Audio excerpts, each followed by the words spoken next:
Picture this. It's October 2022. You're in a movie theater, and a horror film is playing. Suddenly, someone a few rows over just collapses.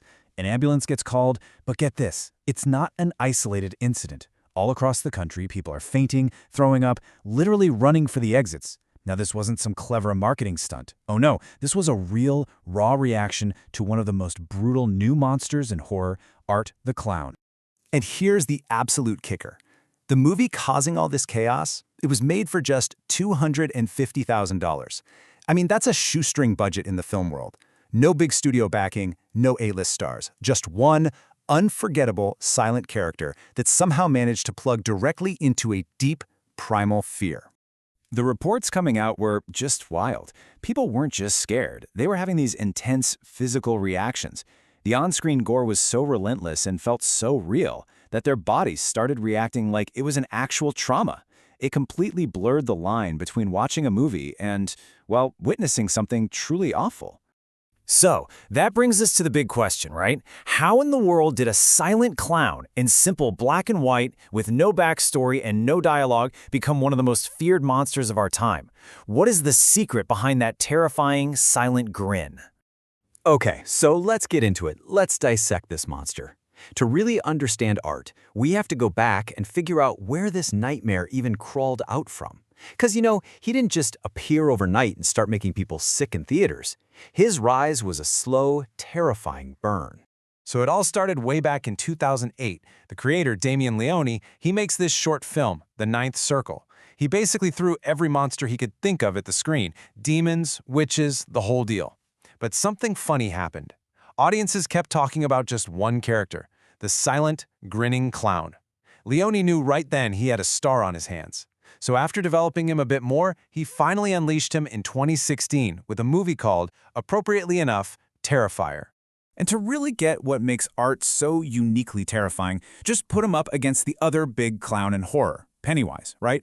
Pennywise is colorful, he talks a lot, he uses supernatural mind tricks. Art is the complete opposite. He's stark black and white. He is totally, utterly silent. And his methods? No supernatural stuff. We're talking hammers, knives, brutal, real-world tools. He's a whole different kind of nightmare. And you gotta give credit to the man behind the makeup, David Howard Thornton. He is actually a professionally trained mime. Fun fact, his agent told him not to take the role, but he saw this chance to use his very specific skills.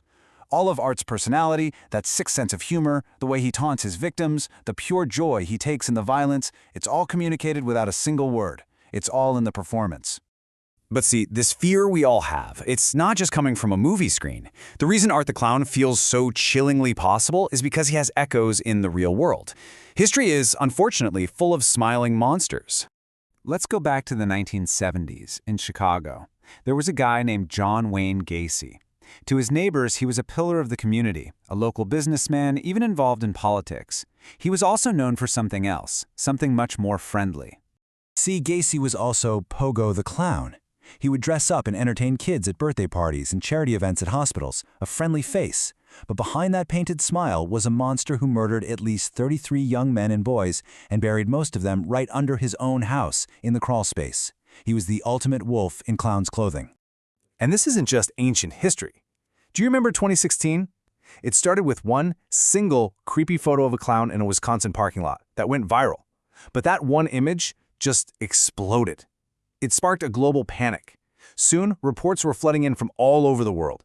Clowns trying to lure kids into the woods, chasing people down streets. It was pure mass hysteria, all fueled by social media. The whole thing got so out of control that McDonald's literally had to bench Ronald McDonald for a while. And the peak of absurdity? The World Clown Association, yeah, that's a real thing, had to release an official press statement basically pleading with people, hey, we're the good clowns, we're not criminals. You know it's bad when the professional clowns have to step in. So this begs the huge question, why? Why do we have this gut-level, deep-seated fear of something that was originally created to make children laugh? Well, the answer isn't in the clown, it's in our own heads. It all boils down to this fascinating psychological idea called the uncanny valley. You know that creepy, unsettling feeling you get when you look at a realistic robot or a really lifelike doll? That's it. It's the revulsion we feel when something looks almost human, but something is just not quite right. And a clown is basically a walking, talking, uncanny valley trigger. Your brain sees a human shape, sure, but then it sees the distorted features, the giant eyes, the weird nose, and here's the most important part. That painted-on smile completely hides what the person is actually feeling. Your brain can't read their intentions, so it can't trust them. And when your brain can't trust something, it hits the big red danger button.